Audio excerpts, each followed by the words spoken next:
पहले हम बात करेंगे डायमंड की और उसकी फिजिकल प्रॉपर्टीज की, ठीक है। तो पहले डायमंड की बात करते हैं। डायमंड है क्या? सबसे पहली बात, diamond is a colourless transparent substance. दूसरी चीज, एक तो देखो अगर आप कभी डायमंड देखोगे तो वो ट्रांसपेरेंट होता है, थोड़ा आर पार आपको नजर आएगा, ठीक है। दूसरा, एक्स्ट्रा ऑर्डिनरी ब्रिलियंस, चमकता बहुत है, शाइन बहुत करता है, इसीलिए लोग रिंग्स में या फिर नेकलेस वगैरह में पहनते हैं क्योंकि वो शाइन करता है, अलग से दिखता है, ठीक है। इसके बाद diamond is very hard substance, in fact it is the hardest natural substance, ठीक है। हार्डेस्ट नेचुरल सब्सटेंस है, ठीक है, बहुत ज्यादा हार्ड होता है। Diamond does not conduct electricity, obvious सी बात है कि नॉन मेटल है तो उसमें कंडक्ट इलेक्ट्रिसिटी नहीं करेगा क्योंकि उसमें कोई भी फ्रीली मूविंग इलेक्ट्रॉन्स प्रेजेंट नहीं होते हैं। साथ के साथ इसकी डेंसिटी बहुत हाई होती है, 3.5 ग्राम पर सेंटीमीटर क्यूब। इसका क्या मतलब है जरा समझिए कि एक ऐसा मैंने क्यूब ले लिया जिसकी लेंथ भी 1 सेंटीमीटर है, ब्रेथ भी 1 सेंटीमीटर है और हाइट भी 1 सेंटीमीटर है, तो इसका जो वॉल्यूम है 1 इंटू 1 इंटू 1 मतलब कि 1 सेंटीमीटर क्यूब। क्या इतनी बात समझ में आ रही है? तो हर क्यूब में आपको पता ही है इसके अंदर कितने ग्राम डायमंड आ सकता है, 3.5 ग्राम, विच इज वेरी ह्यूज। ये तो आपको देखो देखने में काफी बड़ा लग रहा है, बट जब आप 1 सेंटीमीटर लेंगे तो बहुत ज्यादा छोटा होगा, ठीक है। तो इसकी डेंसिटी काफी हाई रहती है और ऑब्वियस सी बात है इसका मेल्टिंग पॉइंट तो बहुत हाई होता है, कितना, अप्रोक्सीमेटली 3700 डिग्री सेल्सियस। और साथ के साथ bad conductor of heat and electricity तो है ही है, ठीक है। तो ये सारी की सारी क्या है, प्रॉपर्टीज ऑफ डायमंड, और इनको हम फिजिकल प्रॉपर्टी में भी लिखेंगे, ठीक है। अब कैसे पता चलता है कि डायमंड जो है वो सिर्फ और सिर्फ कार्बन से मिलकर बना है? जब आप कार्बन को बर्न करते हो ऑक्सीजन में तो आपको पता ही है कि उसमें से कार्बन डाइऑक्साइड गैस रिलीज होती है और नो रेजिड्यू लेफ्ट बिहाइंड। इससे पता चलता है कि carbon is made up of carbon, diamond is made up of carbon only. इसके बाद कार्बन जो है वो सिर्फ और सिर्फ डायमंड जो है वो सिर्फ और सिर्फ कार्बन से मिलकर बना है। अब बात करते हैं structure of diamond, which is very very important. जरा ध्यान दीजिएगा, कार्बन की वैलेंसी कितनी होती है, 4। तो ये कार्बन है, इसके किसकी वैलेंसी कितनी है, 4, तो 4 कार्बन इसके साथ में कनेक्टेड होंगे। ये वाला कार्बन जो है इसकी भी वैलेंसी कितनी होगी, 4, तो 1 2 3 4। ये वाला जो कार्बन है इसकी फर्दर कितनी वैलेंसी होगी, 4, तो 1 तो हो गया, 2 3 4। ये वाली वैलेंसी इस वाले कार्बन की भी कितनी वैलेंसी होगी, 1 2 3 4। और यहां पे जो कार्बन है इसकी भी कितनी होगी, 1 2 3 4। क्या इतनी बात समझ में आ रही? तो हर एक कार्बन फर्दर 4 कार्बन से कनेक्टेड है और ये 4 कार्बन अगेन फर्दर 4 कार्बन से कनेक्टेड है। तो ये एक बिल्कुल ऐसा कॉम्प्लिकेटेड स्ट्रक्चर बनाते हैं, क्योंकि अब आप ऐसे समझिए बिल्कुल कि ये एक पेन है, ये एक और पेन है, ऐसे में एक और बहुत सारे पेन ले आऊं और फिर मैं उनको तोड़ने की कोशिश करूं, ये जल्दी नहीं टूटेंगे। ऐसे ही कार्बन के बहुत सारे बॉन्ड्स फॉर्म होते हैं, बहुत सारे कार्बन आ जाते हैं। क्योंकि यहां पर आप देख रहे हो कोई भी बॉन्ड फ्री नहीं है, तो ये बहुत हार्ड स्ट्रक्चर बनता है, which is the structure of diamond. तो अगर डायमंड की फिजिकल प्रॉपर्टीज वो आपसे पूछते हैं तो राइट हैंड साइड में छोटा सा इसका स्ट्रक्चर बना देना और यहां पर उसकी फिजिकल प्रॉपर्टीज लिख देना, ठीक है। क्लियर हो गई बात या नहीं? तो अगर आप डेफिनेशन पढ़ें तो आप देखेंगे each carbon atom in the diamond crystal is linked with 4 other carbons, 1 2 3 4 bye strong covalent bond in the form of tetrahedral shape, ठीक है। टेट्राहेड्रॉन शेप, इस तरीके से आपस में कनेक्टेड होते हैं, ठीक है। आगे बढ़े, अब बात करेंगे किसकी, ग्रेफाइट की। रीजन फॉर हार्डनेस, रीजन क्या है भाई, ये इतना ज्यादा हार्ड क्या क्यों है? पहली बात तो देखो डायमंड जो है जितने भी कार्बन एटम्स है वो एक दूसरे से लिंक्ड है, कोई भी बॉन्ड फ्री नहीं है।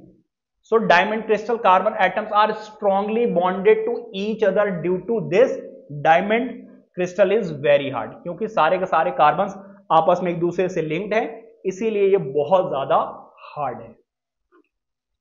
Rigid structure of diamond is very hard substance, क्योंकि इसका स्ट्रक्चर बहुत ज्यादा रिजिड है, मूव नहीं करता, फ्लेक्सिबल नहीं है, बेंड नहीं करता, इसीलिए बहुत ज्यादा हार्ड भी है। इसकी डेंसिटी ऑब्वियस सी बात है बहुत ज्यादा हाई है, क्योंकि ये इतना ज्यादा रिजिड और इतना ज्यादा हार्ड है। Due to rigid structure of diamond, density of diamond is very high and melting point, boiling point is also very high. क्योंकि अगर कोई बहुत हार्ड चीज है, बहुत सॉलिड है, बहुत रिजिड है, तो ऑब्वियस सी बात है उसका मेल्टिंग और बॉइलिंग पॉइंट भी हाई होगा। साथ के साथ ये bad conductor of heat and electricity है। Diamond is a non conductor of electricity due to this is because carbon atom has no free electrons. हमने देखा था जितने भी कार्बन्स हैं वो फर्दर 4 कार्बन से कनेक्टेड है, कोई भी इलेक्ट्रॉन फ्री नहीं है, जिसकी वजह से ये बैड कंडक्टर ऑफ इलेक्ट्रिसिटी है। लास्ट पॉइंट जरा देखिए। In diamond crystal valence electron of each carbon atom are joint with other 4 carbon. हर एक कार्बन अदर 4 कार्बन से कनेक्टेड है, तो कोई भी बॉन्ड, कोई भी इलेक्ट्रॉन फ्री नहीं है, इसीलिए ये बैड कंडक्टर ऑफ इलेक्ट्रिसिटी है। ठीक है, अब आ जाते हैं यूजेस ऑफ डायमंड पे।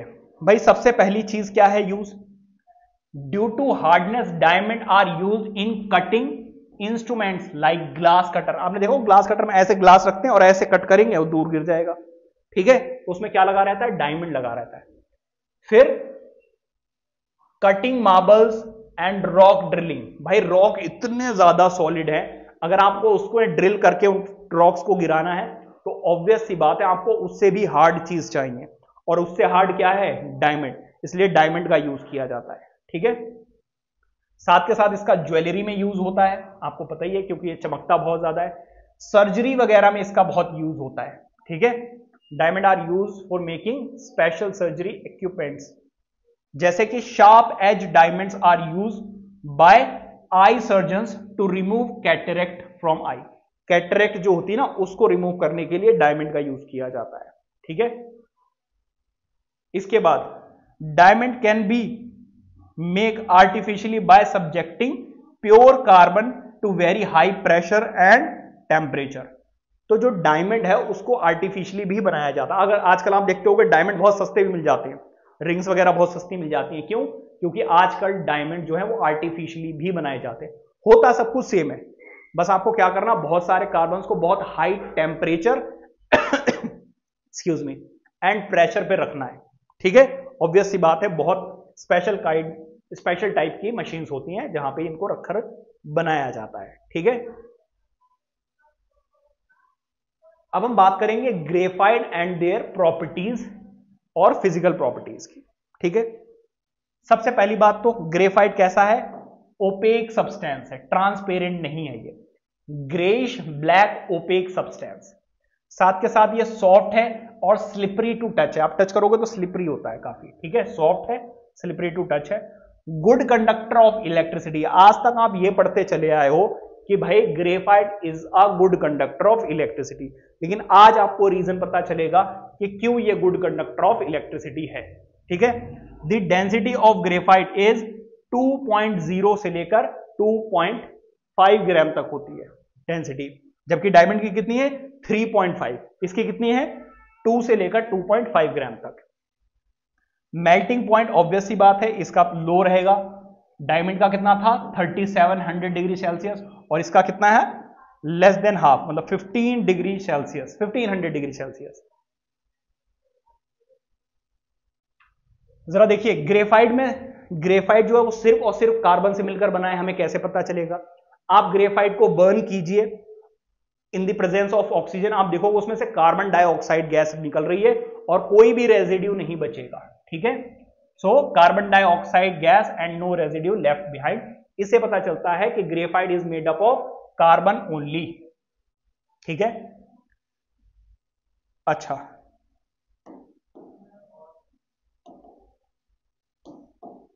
the allotropes of carbon have different physical properties due to different arrangement of carbon atoms। Carbon को डिफरेंट तरीके से अरेंज किया जाता है इसीलिए इनकी डिफरेंट डिफरेंट प्रॉपर्टीज होती in their crystal and they have same chemical properties.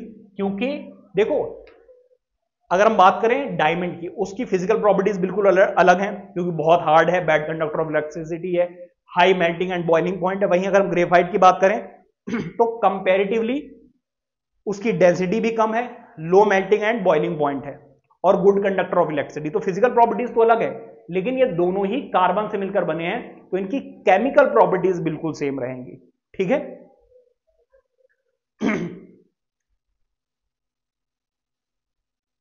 Structure of graphite, ये बहुत इंपॉर्टेंट है।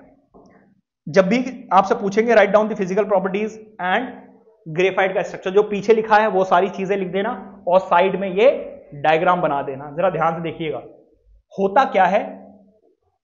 यहां पर एक हेक्सागोनल शेप बनती है, ऐसे ऐसे ऐसे ऐसे ऐसे, फिर अगेन ऐसे ऐसे ऐसे। मैं थोड़ा बड़ा बना रहा हूं, आपको छोटा बनाना है। ऐसे ही फर्दर ऊपर,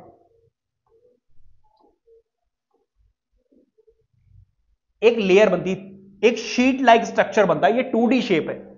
इससे पहले जो हमने डायमंड पढ़ा वो 3D था, ये 2D, जैसे आपके पेपर होते हैं ना, बुक के पेपर, वैसे 2D शेप है। इसके जस्ट नीचे ऐसी ही एक और बना होता है। जितना मैं गैप दिखा रहा हूं उतना गैप नहीं होता, ऑब्वियस सी बात है। थोड़ा कम कर देता हूं मैं गैप।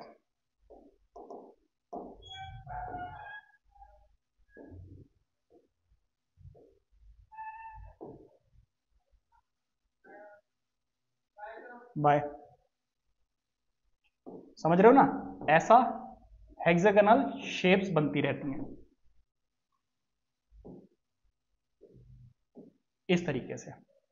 तो एक ये ऊपर शीट हो गई, एक ये नीचे शीट हो गई, इसके नीचे एक और शीट आ जाएगी। भाई जैसा जितना बड़ा मैं बना रहा हूं उतना बड़ा आपको नहीं बनाना है, मैं बस दिखाने के लिए, समझाने के लिए इतना बड़ा बना रहा हूं। ठीक है।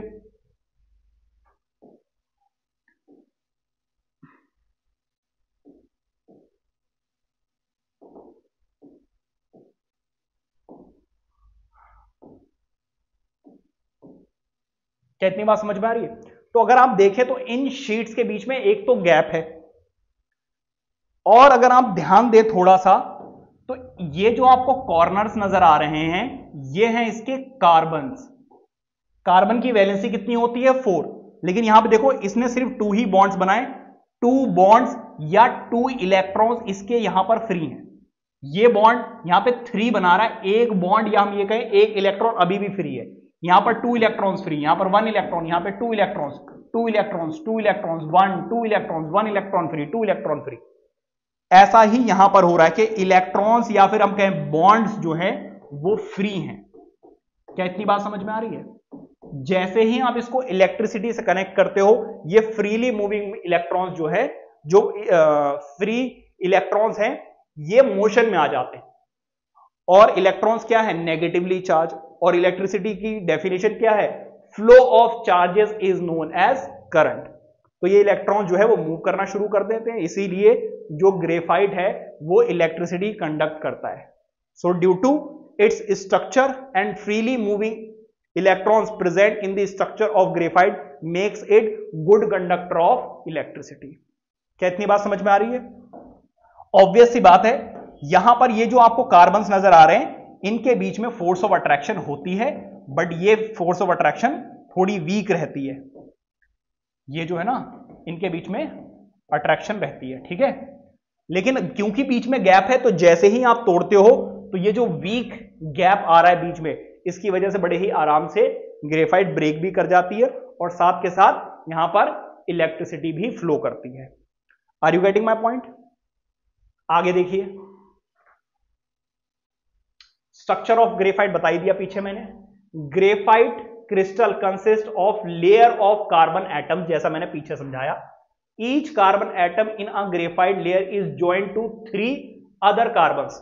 ज्यादातर 3 और 2 कार्बन से कनेक्टेड होते हैं। Atoms by strong covalent bonds to form flat hexagonal ring. Hexagonal ring बना रहे तभी पीछे हमने देखा था। The various layers of carbon atoms in graphite are quite far apart so that no covalent bond can exist between them। ठीक है, क्योंकि इनके बीच में जो लेयर्स बन रही थी अभी जो मैंने दिखाया था उनके बीच में काफी गैप है, तो इनके बीच में कोई भी कोवेलेंट बॉन्ड फॉर्म नहीं होता है। ठीक है, इसके बाद due to sheet like structure graphite is a comparatively soft substance, क्योंकि इसमें शीट लाइक स्ट्रक्चर्स होते हैं तो कंपैरेटिवली ये काफी सॉफ्ट होते हैं और गुड कंडक्टर ऑफ इलेक्ट्रिसिटी होते हैं, क्योंकि इसमें फ्री इलेक्ट्रॉन्स प्रेजेंट होते हैं, या फिर हम ये कहें जो कोवेलेंट बॉन्ड नहीं बना रहे ऐसे इलेक्ट्रॉन्स फ्री होते हैं, प्रेजेंट होते हैं। अब हम देखेंगे यूजेस। यूजेस क्या है? पहली बात तो ड्राई सेल, आपने कभी सेल खोल के देखा है? जो एवरेडी सेल आता है उसके बीच में अगर आप देखोगे तो एक आपको रॉड नजर आएगी, वो किससे मिलकर बनती है? ग्रेफाइट से। ठीक है, this is because it is a good conductor of electricity, obvious सी बात है। साथ के साथ इसका देखो, being soft, greasy and having high melting point and non volatile powdered, graphite is used as lubricant for the moving parts of heavy machines. आपने देखा होगा जो मशीन्स वगैरह होती है उसमें ब्लैक ब्लैक करके ऑयलिंग डाल देते हैं, जहां पर ब्रेक ब्रेक या गेयर वेयर डालते हैं, तो वो वहां पर क्या यूज किया जा रहा है? ग्रेफाइट का यूज किया जा रहा है। ठीक है, न्यूक्लियर पावर में भी ग्रेफाइट का यूज किया जाता है। साथ के साथ ग्रेफाइट जो है वो क्रूसिबल्स, ये भाई मुझे नहीं पता क्या है, graphite is used in making crucibles because it has high melting and boiling point. भाई ये मुझे याद नहीं आ रहा, खैर देख लेना गूगल करके क्या चीज है ये।